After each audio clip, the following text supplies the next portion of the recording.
Assalamualaikum warahmatullahi wabarakatuh. Saya Yudi Pramuka, tukang donat dari Parung YouTuber tertua di semesta. Perkiraan saya ya, Habib Rizik pasti ditangkap dan dipenjara.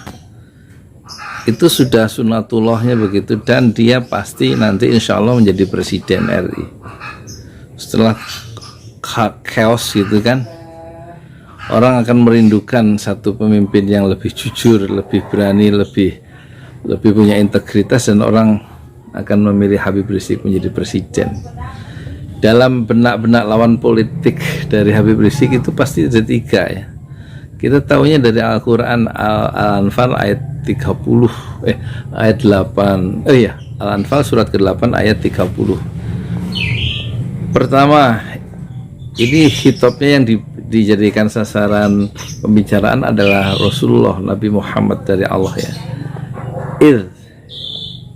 Yamkuru bikalladzina kafaru liyuthbituka au yaqtuluka au yukhrijuka wa yamkuruna wa yamkurullah wallahu khairul makirin. Artinya, ingatlah ketika ya, orang-orang yang pendukung kebatilan itu, orang-orang yang kafir itu ya, orang menolak kebenaran itu berusaha liyuthbituka, menangkap dan memenjarakan engkau ya Muhammad, atau yaqtuluka au yaqtuluka, atau membunuhmu, au yukhrijuka, atau mengusir dari kampung halamanmu.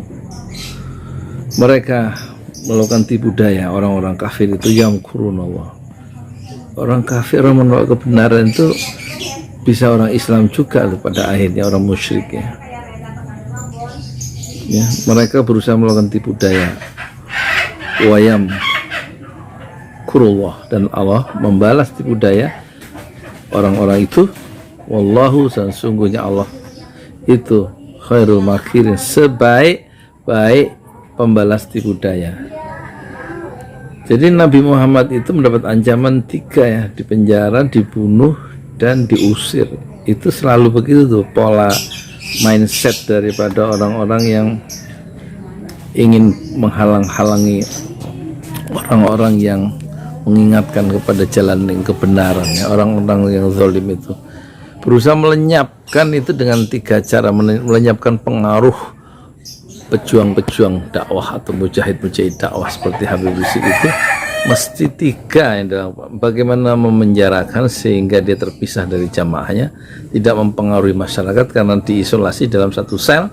Dan kemudian yang kedua itu membunuh, jadi melenyapkan pengaruhnya sampai habis dengan cara membunuh orang itu. Dan yang ketiga mengusir, menjauhkan pengaruhnya dari komunitas. Dan Habib Rizik sudah melakukan itu, sudah diisolasi 3 tahun, tapi kemudian sekarang datang di Indonesia dan akan ditangkap lagi.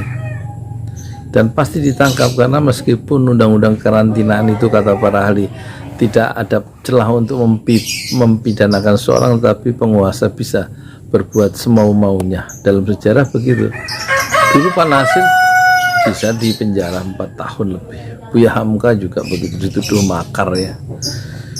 Penguasa berakhir dengan keruntuhan biasanya ya. Nabi Muhammad ketika diusir,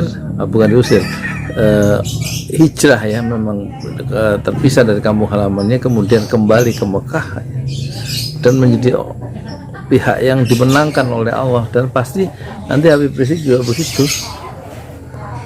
Dia setelah menang, musuh-musuhnya dia maafkan semuanya, musuh-musuh politiknya. Cuman begitu aja permainan dunia itu ya. Permainan dunia itu cuman begitu. Ya kalau Allah tetap panjangkan umurnya, tidak, ajalnya belum tiba, tetap nanti sebagaimana Nelson Mandela meskipun di penjara 27 tahun akhirnya jadi presiden. Ditunjukkan ya bahwa kebenaran itu selalu mengalahkan kebatilan. Itu hukum besi dari sejarah. Jadi sekarang tinggal kita lihat apa yang terjadi, dan polanya sudah diduga. Kalau Allah kehendaki Habib Rizik pasti berhasil ditangkap di penjara, dan dia insya Allah menjadi orang yang dimuliakan oleh Allah pada akhirnya. Dan orang-orang yang berbuat zalim, berbuat kebatilan itu akan hilang dalam pusaran sejarah dengan nama yang negatif. Sebagaimana akhir kekuasaan Soekarno adalah negatif, akhir kekuasaan Soeharto, Pak Harto adalah negatif.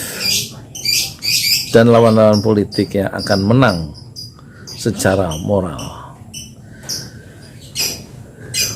Ada, kalau ditangkap misalnya Habib Rizik ya, atau kemudian pendukungnya marah, itu bisa saja langsung berbondong-bondong mengepung istana dari arah Juanda misalnya, kan terbuka tuh, dari Harmoni, dari Abdul Muiz, dari patung Pak Tani, dari Kuitang ya. Dan kemudian kalau Allah izinkan istana itu diduduki oleh rakyat, maka terjadi demoralisasi, maka runtuhlah kekuasaan itu dengan izin Allah ya. Kalau memang rakyat itu tidak terkendali karena Habib Rizik diperlakukan secara hina dan nista. Saya Yudi Pramuka, tukang donat dari Parung YouTuber tertua di semesta. Fasbir sabran jamila, bersabarlah dengan kesabaran yang indah. Ya Rabb, Engkaulah pelindung kami dalam kehidupan dunia, dan Engkaulah pelindung kami dalam kehidupan akhirat. Assalamualaikum warahmatullahi wabarakatuh.